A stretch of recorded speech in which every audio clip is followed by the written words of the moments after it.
Ladies and gentlemen, welcome back to Laymen Daily Show. How is everyone today? I'll be honest with you guys. This is the place of truth. Okay, I'm gonna always be truthful with you. I had a show planned yesterday, and I slept in. I was like, oh yeah, it's 6 a.m. Okay, time to get up, time to get the show ready, and then I went back to bed. We've all done it. We've all slept through work at least once or twice. Got a few things. I want to talk about the Air review. I went and saw Air on the weekend. I thought it was... Well, I'll get to it, okay? All right. Let's just extend it as much as we can. Let's just extend it. Like, what do you think of the goddamn movie? After the drop. And then I wanted to do some news and some trailers. The shortest trailer I think we're ever going to watch together. But we're going to watch it. And also, I saw a very interesting video from Casey Neistat. It's an AI-made vlog. We're going to watch that together too. All this and more after the drop.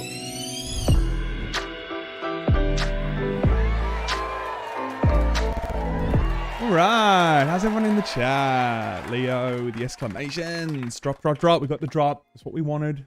Okay, let's get to it. I hope everyone's doing well today. I'm doing well. I'm not so sleepy today. See, I slept in yesterday, so I feel a lot better today. Okay, a lot better. So I went and saw Air on the weekend. It's just off the cuff, okay? This is just off the cuff. Maybe a few notes here and there, but predominantly off the cuff. Now, I can't even show you the trailer because YouTube sucks. So I got 20 minutes of the best of Michael Jordan. Now, I went in here knowing that it was going to be pretty good, right? Because I always like what what Ben Affleck does. He always does good shit, right? I think he does good stuff when he directs. Like he's done The Town. He's done other stuff too. What else has he done? He's done Argo. Yeah, The Town, Argo, and this one, right? He's done another one here and there too. But those are the major ones, right? So I knew I was probably going in, you know, expecting a good show. But I was actually really blown away by how good this movie was, right? Now, it's only made like 50 mil or something. Let me see. Yeah, it's grossed like 50 mil across the board, with the budget being 90 mil. So they haven't even made their money back yet. But I think you should absolutely go see this, right? It had like an all-star cast too. It had Jason Bateman, Matt Damon, Chris Tucker, Viola Davis, and Ben Affleck was also in it too. He loves to be... What's up with Ben Affleck? What's up with Ben Affleck being in the movies that he directs? He just loves that shit, doesn't he? He just loves it. He can't just direct. No, he also has to star as much as he can. As much as he can. Jay Ali says, howdy, Sam. What's going on, my friend? Yeah, so look, when I was watching this, I thought this... Okay, I saw the Rotten Tomatoes also. The Rotten Tomatoes said it was going to be fantastic. Like a 96 on Rotten Tomatoes.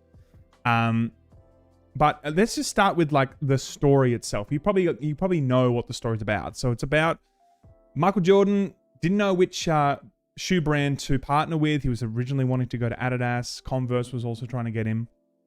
And Nike was like this underdog, right? Like underdog in the world of basketball. It was good for running, but it wasn't really known for its kind of shoes when it comes to the NBA.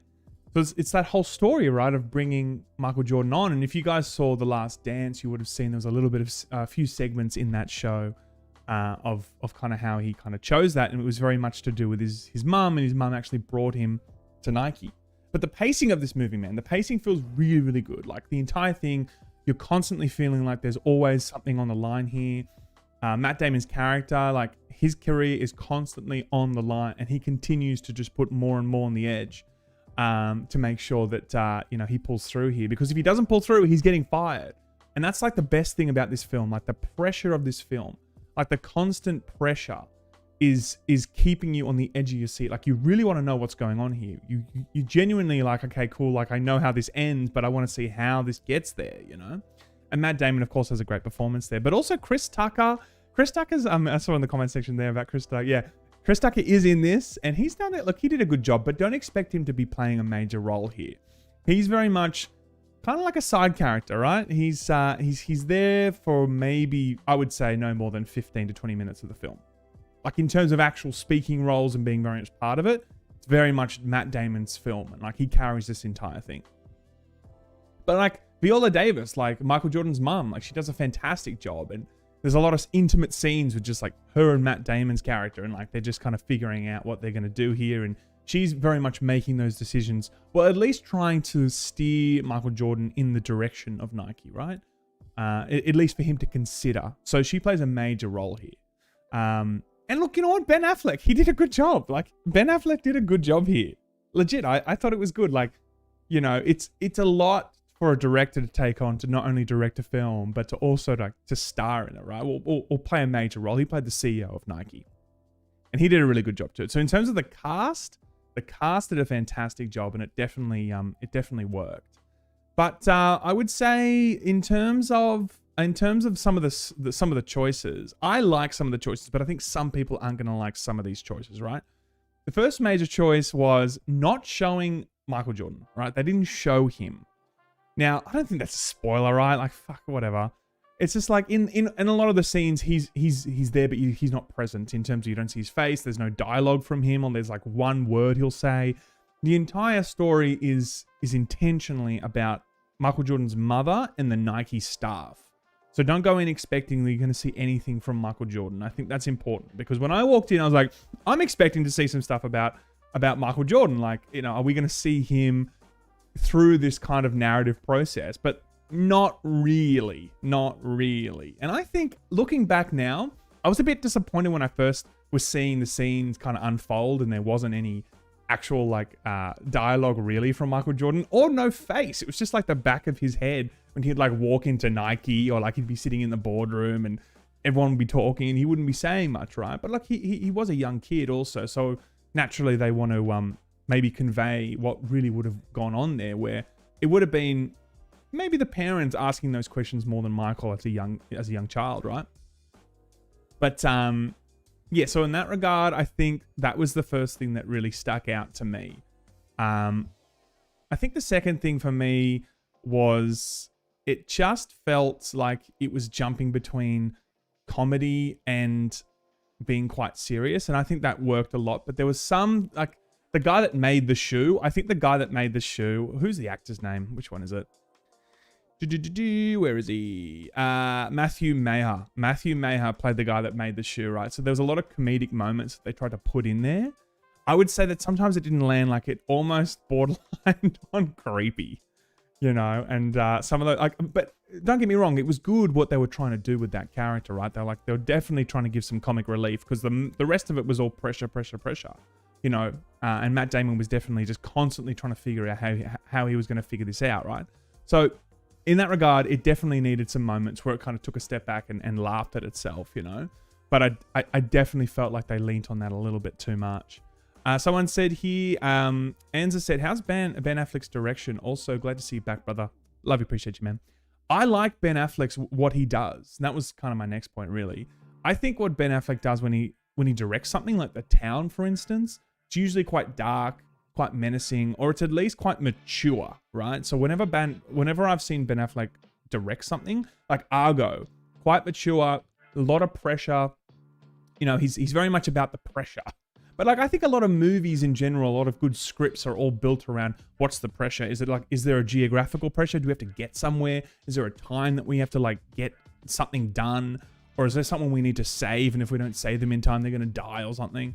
Like, pressure is very much built into a lot of scripts, right? But with Ben Affleck, I feel like he definitely is a bit more of a mature director. I don't see him doing a lot of like really light stuff. I just don't think it's his vibe, you know? I think as he's gotten older, especially, he's went from like the pretty boy to like quite a serious and well-respected actor. Let's be honest, right? When he did Pearl Harbor and he was like 19 years old or something, he was just like eye candy. But now he's truly kind of, you know, making his own way and making his own path. So when I look back at the 3 films now that I've watched from Affleck, I think that he constantly does really good work. And this kind of folds into, yes, it's a mature movie. Expect this similar, not concepts, but like the similar way that he'll kind of get an idea or a movie across. And I like what he does, you know? I think Ben Affleck does a lot of good stuff. And one thing I really liked about this is because it's relatively niche, right? Niche in terms of the story itself. It's just about Nike's want to create the Air Jordan, right? It's not a madly enjoyed this, man. I thought this was really, really good. except for the Duncan commercial. At least she says except for the Duncan commercial. We watched the Duncan commercial recently. Should we bring that up again? I thought he did a good job. You know what? Fuck it. Let's bring it up. Mark Moses, keep the daily uploads coming, man. Appreciate you. For anyone that just got here, I slept through my alarm yesterday. Supposed to have one scheduled day off, and then I forgot. Yes, very silly. Nicholas says Ben Affleck isn't a 2-time Oscar winning for no reason. He's Christopher Nolan in terms of creativity. I would say, look, Christopher Nolan is the next level though.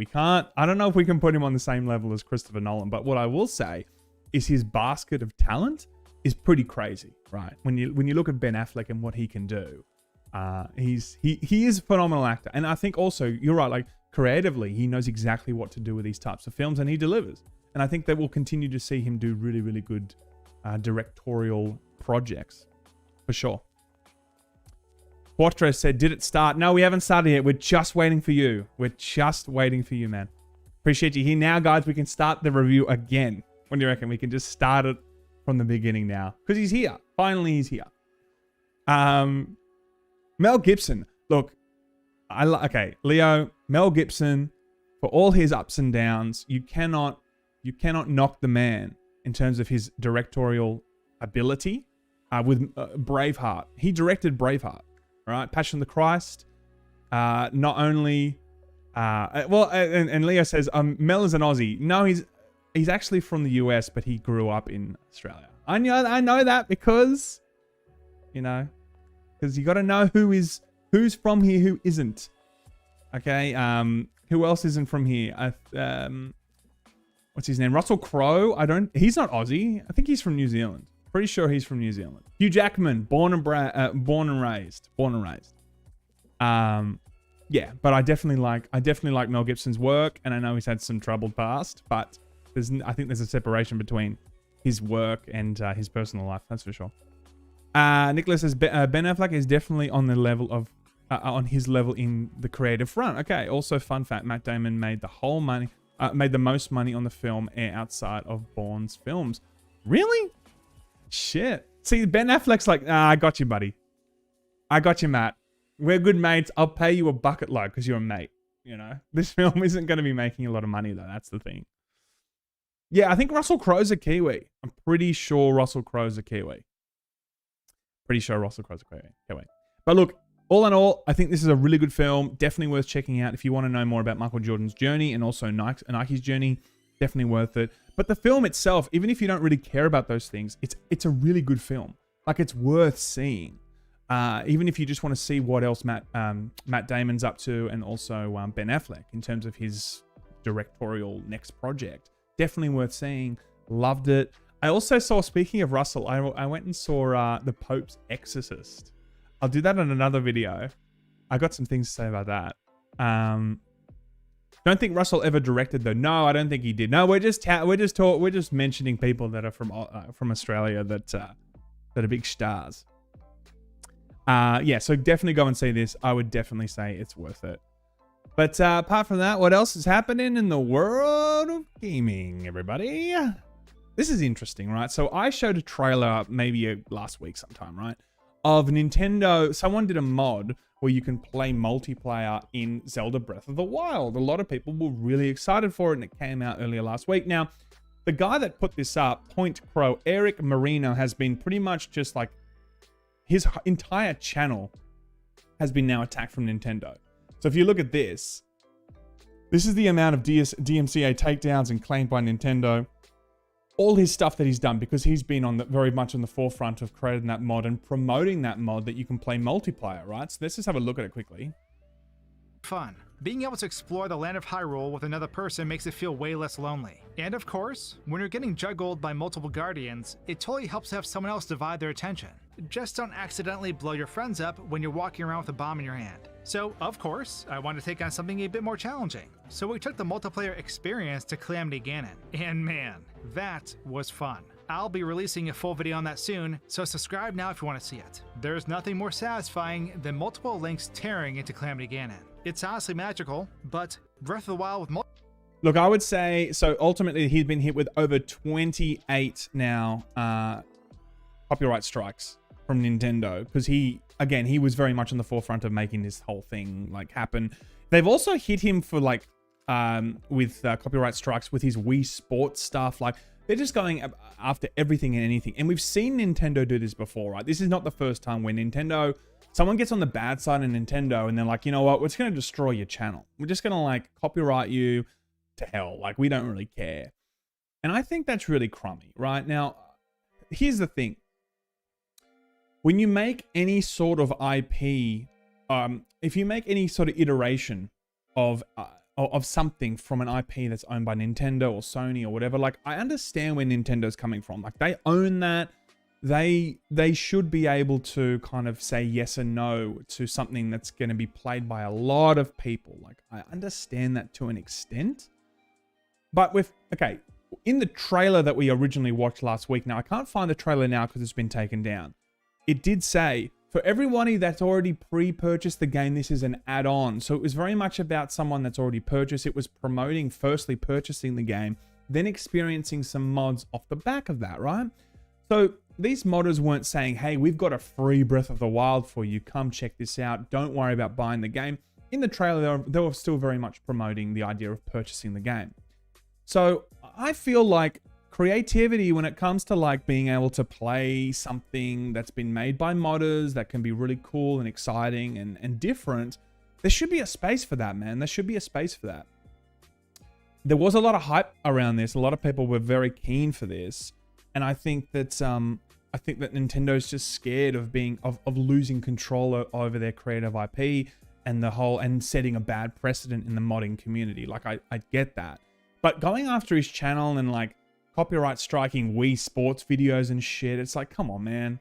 You know, like if you have a problem with his particular content he's made around mods, that's one thing. But like to go after his other stuff that has nothing to do with Breath of the Wild, I think that's pretty crazy. Nicholas says, Nintendo is definitely crazy over their copyright claims. They are worse than Microsoft and Sony. I would completely agree with that. Even like using, you know, Nintendo music sometimes, and if they don't like you, they'll copyright strike you, right? Crazy, you know. I think the second narrator says a mod maker asked to use my Breath of the Wild cover track in his mod, and I'm way too scared to get involved. Really? Shit, that's pretty cool. Yeah. Like said, yeah. So that, like ultimately, I don't think this is going to end well for this YouTuber for Point Crow. I don't think it's going to end well. This is a multi-conglomerate company, and they're just going to make sure that they don't set that precedent, right? But it's a shame that we don't get to kind of flex the creative muscle and play as many different types of Breath of the Wild as possible, you know. And Nintendo's not going to change on that. Like they're not going to change, right? And Tears of the Kingdom's coming out soon. A lot of people are keen for that, and you know this is something people can play beforehand. But I mean, I would also say, which I've said previously with mods in general, the modding community I would say is a relatively small community compared to how many people just play the game in general. You know, like there's millions and millions and millions, if not tens of millions, of Zelda Breath of the Wilds out there that people have purchased. And how small is a modding community? I mean, you know, you need to have a little bit of a know-how to kind of download it and make it work and whatever, right? I mean, it's not like brain surgery. I've done it before with Sekiro. Like I've played certain mods before with Sekiro. And you can do it, right? Like anyone that knows how to use a computer can figure it out. It's more like the journey from like, oh, there's a mod to actually playing the mod. That's a, you know, most people aren't going to really do that. So how big is this modding community? And how much is this really going to affect Nintendo or Zelda in the long run? I don't think that much. You know? Abdul says, why does Nintendo do this? It's free publicity. Yeah, I know what you mean, man. Like it totally is. Like it doesn't need to be, I don't think they need to be so scared of it. That's what I'm saying. I don't think they need to be so scared of it. Like Skyrim isn't terrified of it. Bethesda doesn't give a shit. Too busy trying to make money off everyone. You know, but they don't care, right? Like mods are part of the community, you know, and if anything, they try and embrace that and give like mod marketplaces and stuff like that, you know, like, so I think that's the way to do it. I think there's a way that you can welcome that in as well as Nintendo protecting their IP. If people are making Zelda IP that's in some way damaging, then I'd say, okay, cool, fair enough. But this is trying to elevate what they've already done and give people new experiences and giving them the Breath of the Wild experience together, which is cool. I think that's pretty cool, you know.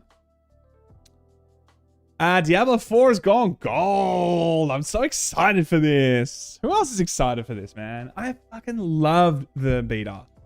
I reckon most people like the beta, right? A lot of good headlines around this. I just think it's going to be a sick game, dude. Like, and they're talking about, dude, they're talking about every 3 months they're going to be bringing out new content, new campaign story content.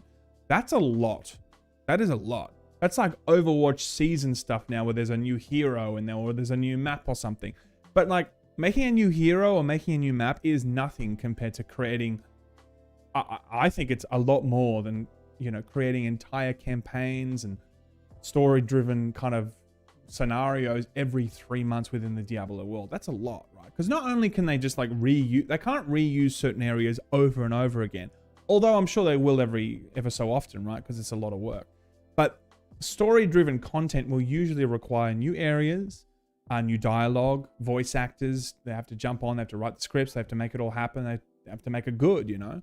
There's a lot to that. There's a lot to that. So I wonder how they're actually going to fully pull that off. But speaking of that, they also brought out a trailer showing the Barbarian. Shall we watch it together?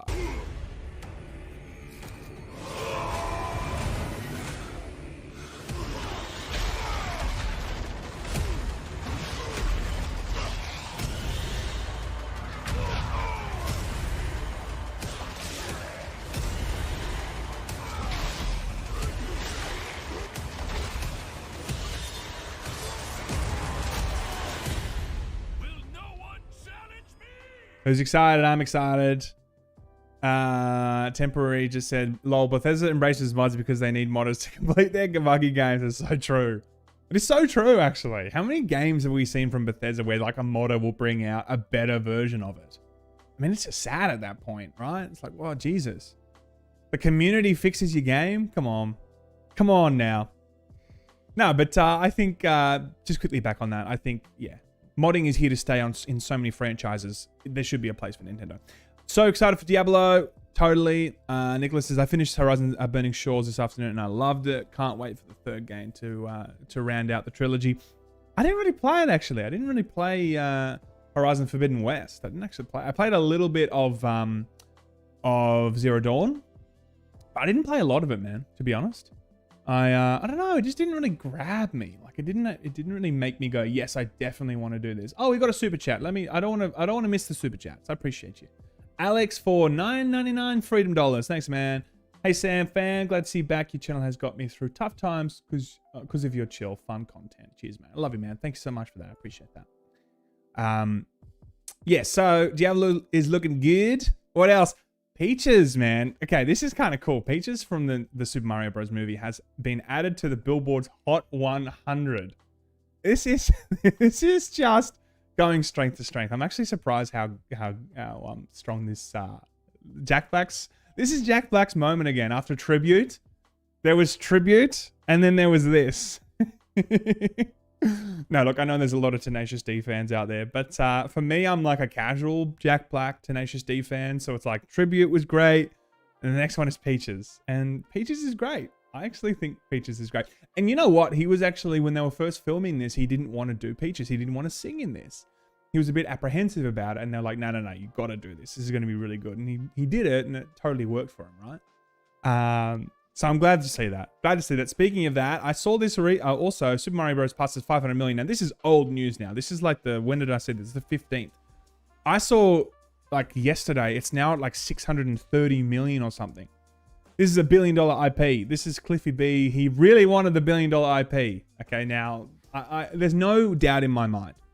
No doubt in my mind that Super Mario Bros. The movie is going to be probably the biggest animated film we've seen once it finally gets there. Bigger than Frozen 2 or whatever. And I think this is really going to take on the big boys. I think when this finally gets to the end of it, this will be kind of above the $1 million, not $2 million. I don't think this is going to be Endgame. I don't think this is going to be, you know, like, what's the other one? Avatar. But I think this is going to be somewhere. It's going to be somewhere in between, you know. And this is going to be exactly what they needed to see to make sure that they not only do another Super Mario, but they're going to do other like Nintendo Cinematic Universe, right? I hope we do see like a Metroid, a Zelda game, Kirby game for like kid, like even more kiddish. Yeah, so I'm actually very excited to see what they do with that. But this is the kind of strength that we needed to see for not only Nintendo, but for other companies to be like, whoa, we got to jump on this shit. We have to make a Halo show. That's what people want. We can make a really good one. Let's get on that stat. Mario hasn't even hit Japan yet. What? It's not in Japan? No way. Nicholas, that is bull. I cannot believe that. I thought this would have been a worldwide release. Nicholas says, Seth Rogen was a terrible casting. It's basically Seth Rogen's voice and everything.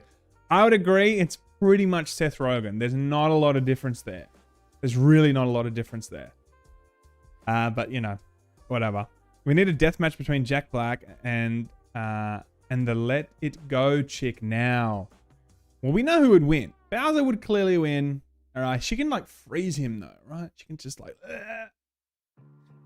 Have you guys seen the movie, by the way? Have you guys seen the Mario movie? I think it's definitely worth watching. Yeah, follow Mario Blueprint and not Uncharted. I didn't see the Uncharted movie, actually. I didn't see that. Actually. I should have seen that. South Africa has approved Microsoft Activision Blizzard acquisition. So, guys, more and more companies are now jumping on this. We saw Japan say it's fine. The EU has now done a big U-turn in terms of some of their findings and come back and said, you know what? We actually don't have that much of an issue. They haven't officially said it's all good, but it seems like it's going to be happening pretty soon. South Africa's come out, and I'm sure the US, if everyone follows suit and the domino effect continues to happen, we're going to see this go through. Some people really don't want this to happen. Some people are like, this is going to be cool for Game Pass. It's going to keep the competition between... look at this photo. It's great. It's going to keep competition between the two companies really strong. And I think that's true, right? I think I'm definitely in the camp of Xbox is struggling big time.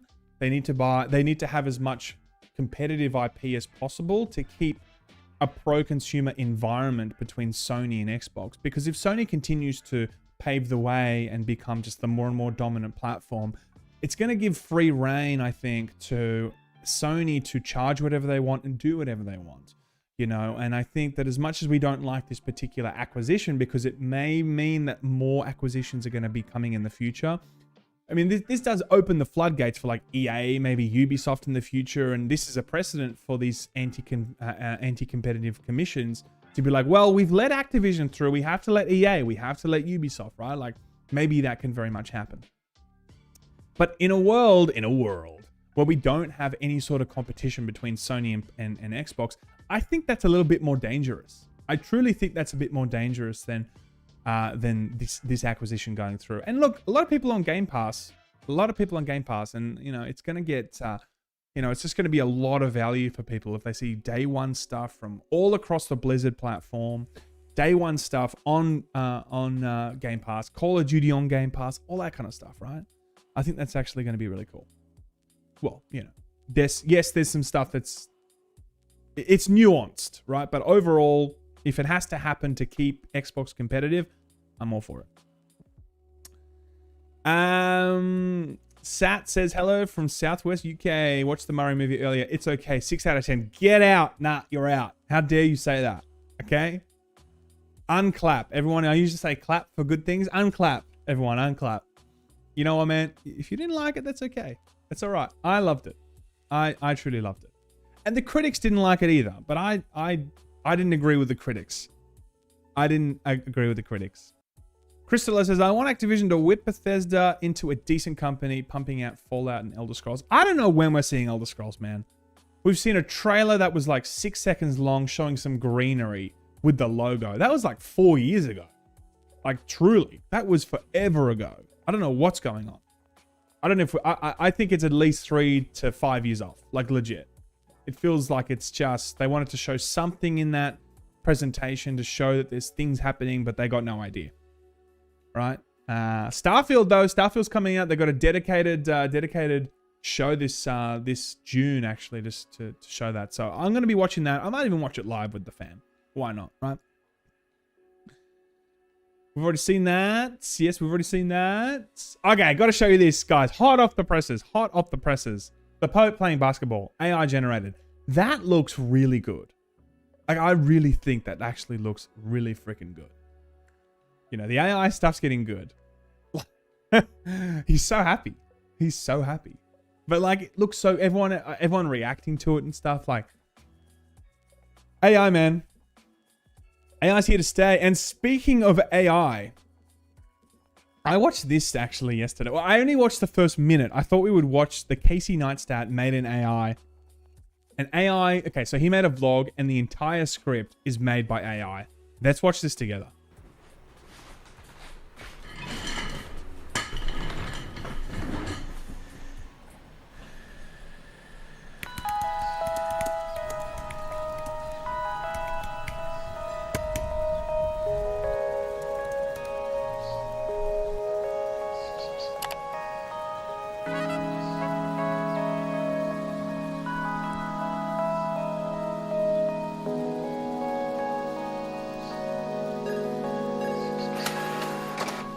Okay, before we start, I want to see in the comment section, what do you guys think this is going to be? We're going to play it anyway, but in the comment section, let me know what you guys think.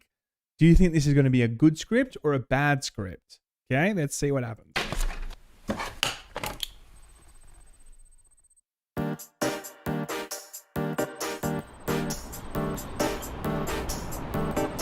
Welcome back to the vlog. Today we're exploring downtown Manhattan. Let's go. Already off to a good start. Oh my god. I mean, guys, I feel the human in that. Don't you? You just felt the human?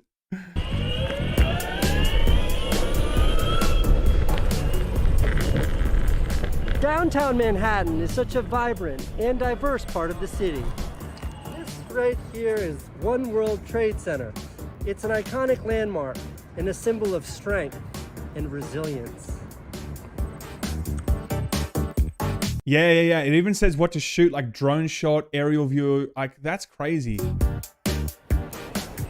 The Oculus is not only a transportation hub, but also an architectural marvel.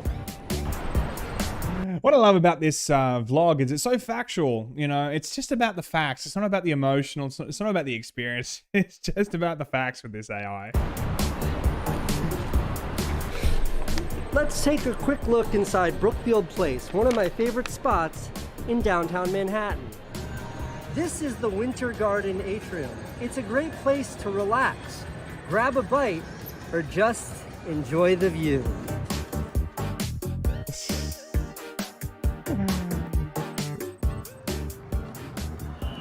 And now, let's pay Candace a quick visit. I will say, right, as we continue, I don't know how many prompts he's given this to make it as realistic and Casey Neistat as possible. Or is it just very much like, oh, I'm an AI and you've told me to make a vlog, so I'm just going to like tell you how to make a vlog, right? Because there's no emotion in this and it doesn't feel real, right? It doesn't feel authentic at all. You have to greet me. Hi. That's a loving hug, isn't it? That's how AI would think. These people are happily married. Look. There it is. What's new at the office, Candace? We're working on some exciting new projects, but it's top secret for now. You have to wait and see. Sounds intriguing.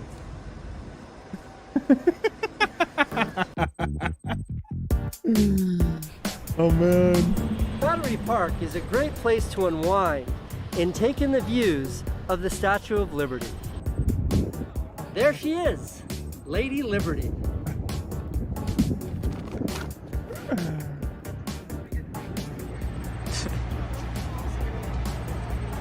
You can't visit downtown Manhattan without stopping by the Charging Bull. That's it for today's tour of downtown Manhattan. I hope you enjoyed exploring with me. Thanks for watching, and I'll see you in the next vlog. All right, we're going to see so many different types of vlogs like this now, right? People just like, tell the computer, AI, make me a vlog, and they're going to do very similar videos to this. So I'm excited to see other vloggers try and do this. Someone said in the comments, I don't know, some vlogs don't feel real either. Yeah, I know what you mean. Sometimes they just feel like, look at how amazing my life is, blah, blah, blah, but then it doesn't feel legit or real. Casey Neistat, though, he pioneered the vlog. He created the vlog. He made it what it is today. But like, I think he goes on to like talk about his experience and stuff. But I wanted to show you the vlog, and I think that that was horrendous. That was one of the worst vlogs I've ever read, that I've ever watched, right? But I would say this.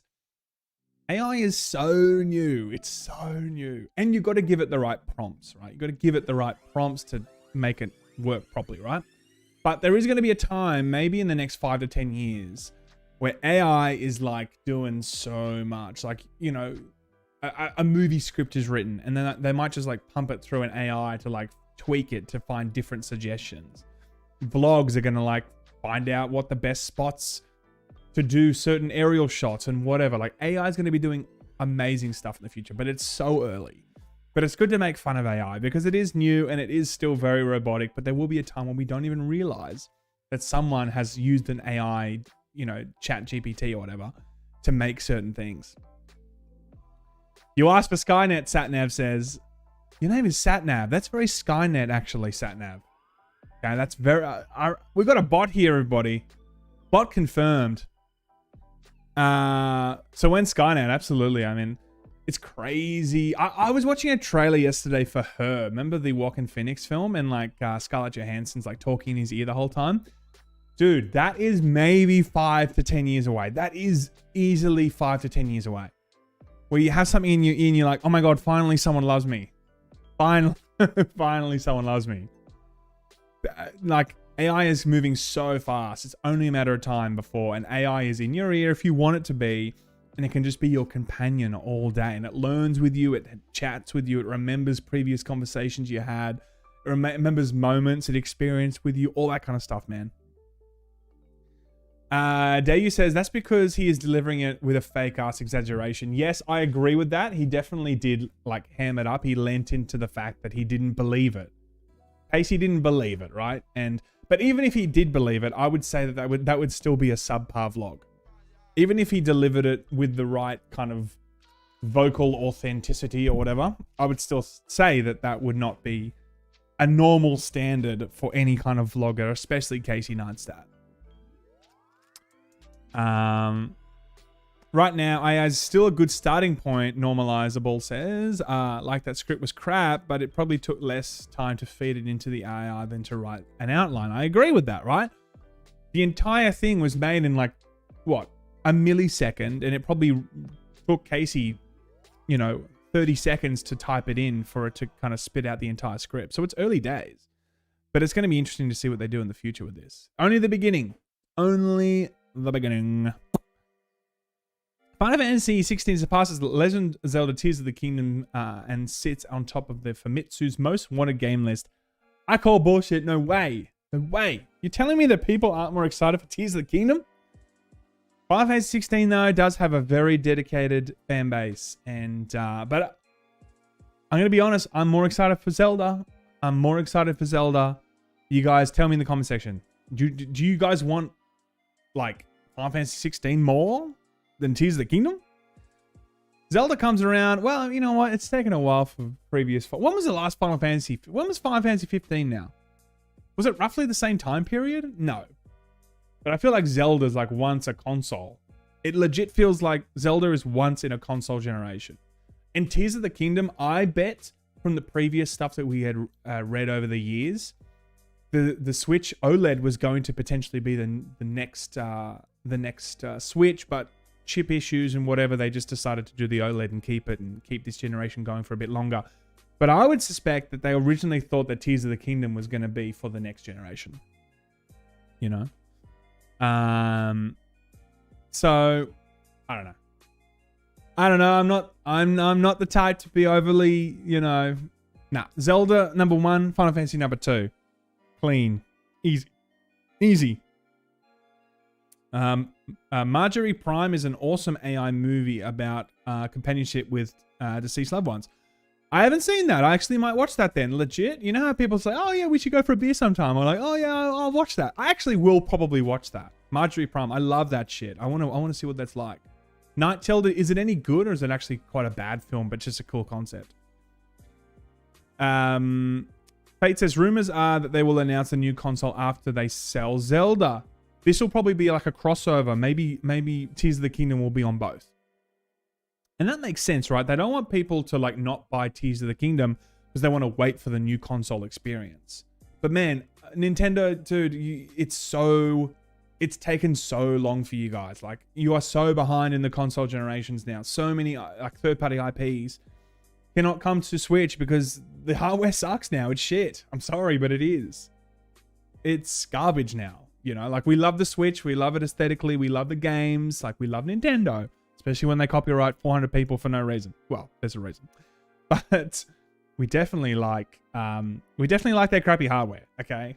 I'm a firm believer of, yes, it sucks, but I still love it. And those are not mutually exclusive. You can love and hate the console, okay? Marjorie Prime is excellent. Okay, no, I'm going to watch it then. I'm going to watch it. Rent any movie and change the story and make AI do it. I'd love to see that. You know what? You give a concept to AI like the Terminator, but make a new script for it and see what it says. You know? I'd love to see that. What else is happening in the world of gaming? So Netflix is expanding their... Dude, okay, I saw this and I thought this is pretty interesting, right? So recently, Joseph Statham, who recently left 343, has now joined Netflix as their creative director. They're going to be doing like AAA games. They want to move into that space. And I suspect that they're getting ready for streaming on Netflix. Games like, you know, you can play Xbox on the cloud. You can play Stadia, lol. But there's definitely companies out there that are trying to make it as kind of competitive as possible when it comes to 5G streaming and playing games on the go without needing actual powerful hardware. That's coming, right? It's only a matter of time. Netflix is probably wanting to get ready for that. And when they do get ready for that, they want to have some AAA titles that they can actually pump out and make it a really competitive space. That's going to happen. So this makes sense, right? It doesn't make sense for Netflix, which is primarily a streaming movie company, to make a AAA game and then try and like push it onto consoles. I feel like this is like, they're going to be building this into what they want to be doing. And their long-term strategy, I think, is streaming games, right? Now, they've already released some games already that people have played and whatever, like, but they're pretty, like, it's not available in my region. That's the first thing. It's not available in my region, but there are definitely games you can play on Netflix. But I think they're like pretty subpar and they're not like major titles yet, right? But that's probably going to happen in the future. And I'm excited for that. Definitely excited to see what they do there. You know, if I can play a bit of Netflix and chill, imagine that, playing Netflix and chill, all right? You're playing little games and you have a bit of a chill, all right? Multitasking, men are great at that. It's totally fine. Don't worry about it.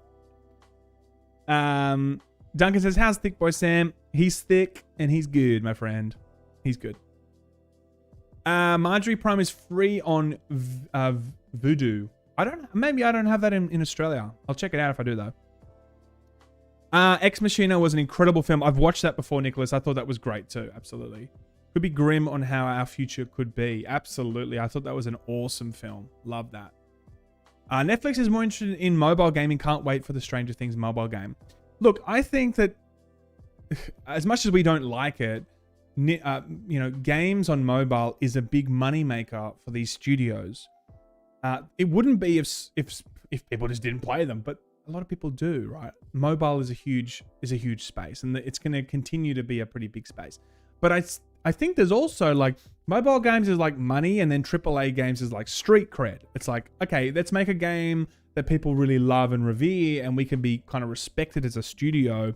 And then mobile games, let's just make all the money in the world. Now, I don't agree with very bad monetization, but when it's a free game, when it's a mobile free game, I'm a little bit more like, okay, fair enough. This is, you know, it's the ecosystem is kind of designed a bit more for that mobile experience. It's quick, easy, or it's quick, it's fun, it's free. And if it's free, then the monetization isn't so much of a concern. My main concern is when they bring out a AAA title that you pay $80 for, and then on top of that, you got to pay for all these microtransaction bullshit. Especially like, you know, recently with Resident Evil 4 Mercenaries. It was like $2.99 pounds for all 24 cosmetic items or something. It was like $50, 50 pounds to get all the cosmetic, all the weapon upgrades and stuff. I mean, that's really shitty, I think. And that's the big difference there. Single says, can't wait for the Stranger Things mobile game in quotation marks. Well, you're in luck. There's been one. Has there been one? I didn't even know that. I didn't even know that. Now, guys, very excited for this. Right? I'm not really excited, but I will play it, I guess. This is the quickest trailer we're ever going to watch together.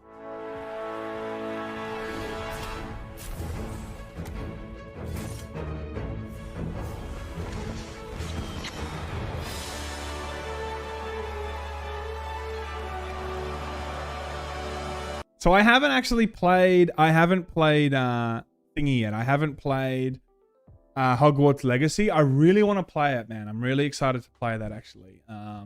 As I said before, it's been reviewed really well. A lot of people are thinking, a lot of people have said, sorry, that it's a fantastic game. Definitely want to play it. And a lot of people were saying when this was released, hey, the Quidditch field is like bare. You can't even use it. Well, this may be why. So, Hogwarts Legacy has sold extremely well. So, Hogwarts Legacy sold 256% above what Warner Bros. Was expecting, right? So, because of that, they're obviously like, whoa, okay, cool. Like, let's double down on this. Let's bring out some additional game types and some stuff that people can jump into and play and potentially purchase, right? So, I think Hogwarts Legacy is just the beginning for Harry Potter games. We're going to see more and more of those. And I think it's great to see such a quality game. Now, I know that there was some, there's been some controversy around this, right? But I'm talking about the game here. And the game here has been critically a huge success. And, money-wise, it's made a hell of a lot of money, and you can expect more Hogwarts Legacies. Or you can at least expect some DLCs and some other stuff on top of that.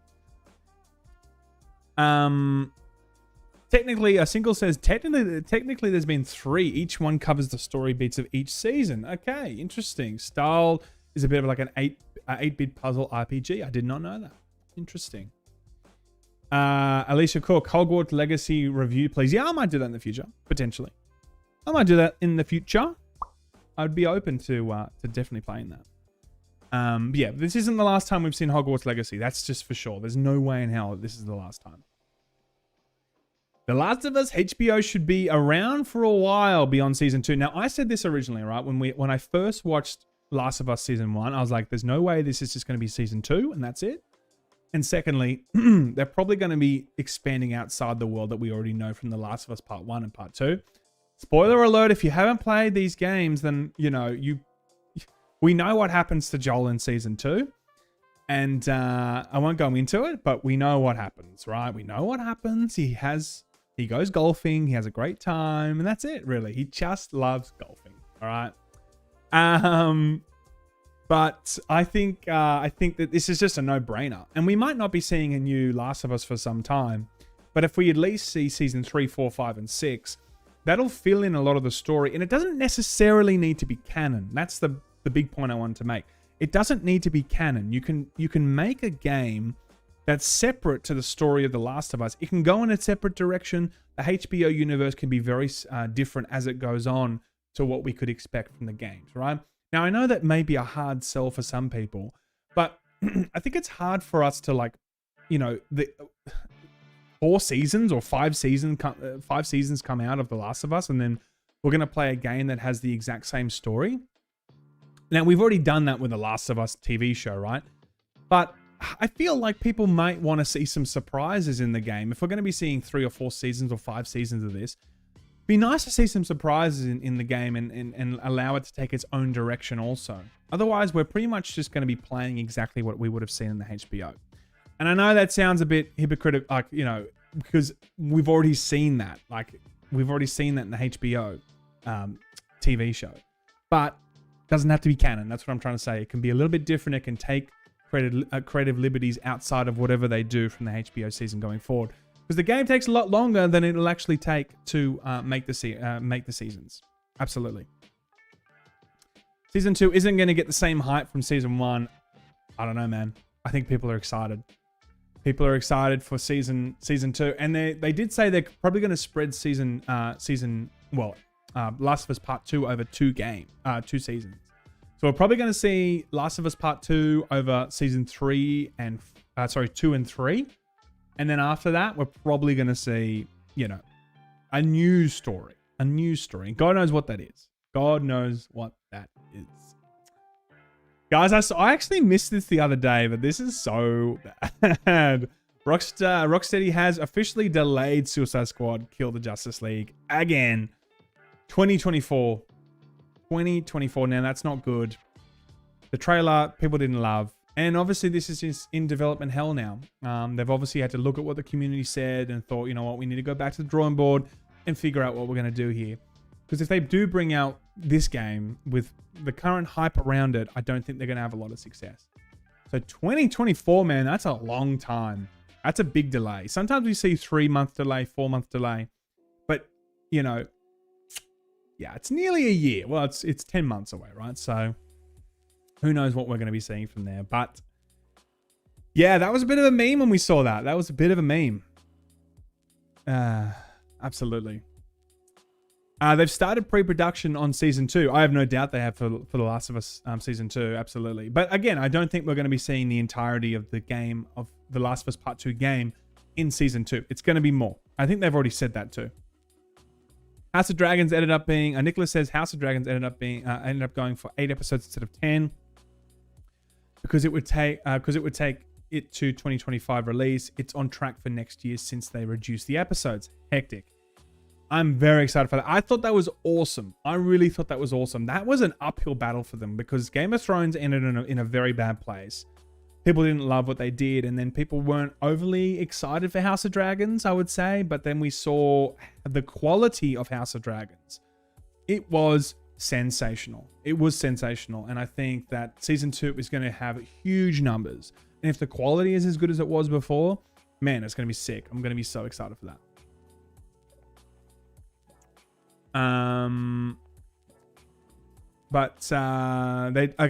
CJ says they delayed Suicide Squad over a bad reception, but won't change anything.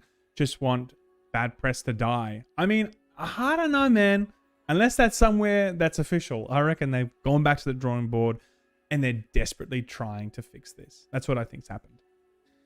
To finish up, where is my story that I want to talk about today? Where is it? Here it is. Oh, no, it's not. Where is it? No. Lost it. Damn. All right. We had another story, but I can't find it now. Oh, here it is. Fuck. Here it is. Sega Sammy to buy Angry Birds maker Rovio for $776 million. So Sega is trying to get into the mobile space big time. Now, this is interesting, right? Because this shows to me. So firstly, they bought the company for a 19% premium over Friday's closing price, right? The board of directors sat down on Monday and they decided it was going to be a little meeting, a big meeting really, that they were going to have to figure out if they actually wanted to purchase this or not. They obviously, of course, wanted to purchase it, and they purchased it for a 19% premium over Friday's closing price. Now, they've come in and said, look, here it is. In the rapidly growing global gaming market, the mobile gaming market has especially high potential, and it has been Sega's long-term goal to accelerate its expansion in this field, Sega Sammy CEO says. So look, here's the thing, right? They obviously want to partner with someone that really knows what they're doing with mobiles, and they want to cash in on the whole mobile thing. Some people will feel like, you know, is that money well spent in terms of couldn't we see other Sega titles that we would rather see instead? Look, I think that this is something that's going to be maybe really beneficial. I mean, if it really has a huge cash injection in the future and we see some really cool things from Sega off the back of this, cool. But do I want to see any more Angry Birds? No, I don't like Angry Birds. I don't like those types of mobile games. I do play mobile games. Like I love Wild Rift. Like I play a lot of Wild Rift. Playing it last night. Like I played it maybe two times a week to 3 times a week at the moment. And I go through ups and downs of playing mobile games, right? Definitely a space for this. But Aaron says Angry Birds Fleshlight. Nice. Well, you know what? Did I say I didn't want to play it? Of course I want to play it. Of course I do. Yeah, so who knows what they're going to do here, but you know, it's mobile games. There's so much money here for them to kind of jump into this market and see what they can do with this and see what kind of money that they can ultimately make from Angry Birds and other titles it ultimately makes sense in the long run, because I don't think mobile gaming is going anywhere. If anything, it's going strength to strength.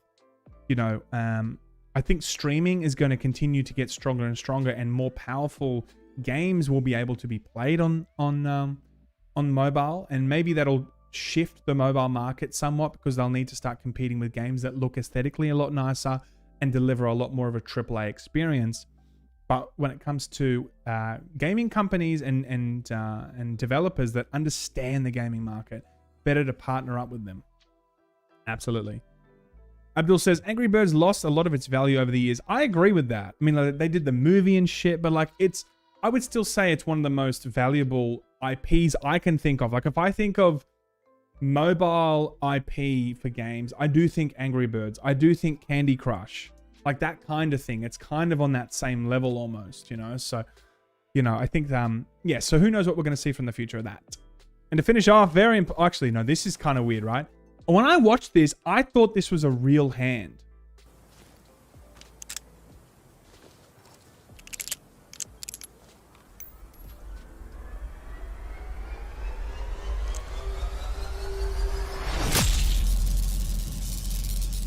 Especially here, it just looks so real. Am I the only one that thought that looked real? Nah. You know when you watch Jurassic Park when you were like in the 90s, you're like, oh my god, the dinosaurs look so real. Maybe I'm just like lagging a bit. Maybe everyone else can see that that doesn't look that real.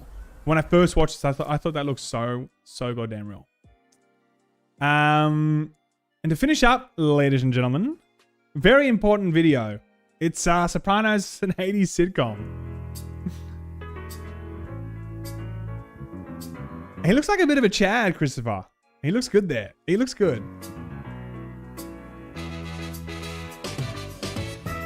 That doesn't look like Paulie. That doesn't look like Paulie at all. Okay, blonde hair, bold choice. Pussy.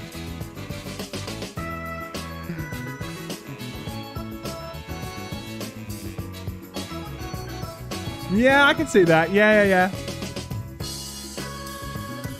Meadow looks like a 35-year-old woman. I'm sorry, but that's not Meadow Soprano.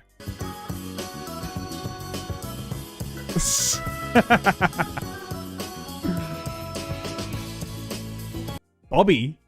How is that Bobby? I'm sorry, but Bobby was wearing a fat suit. All right? I mean, he was a big guy in the show. That is not Bobby Bobby Buckleveri or something? What's his fucking name? Okay, that looks like, I like that. That's good. Yeah. Nah. They made Janice look way too wholesome. There's no way that's Janice.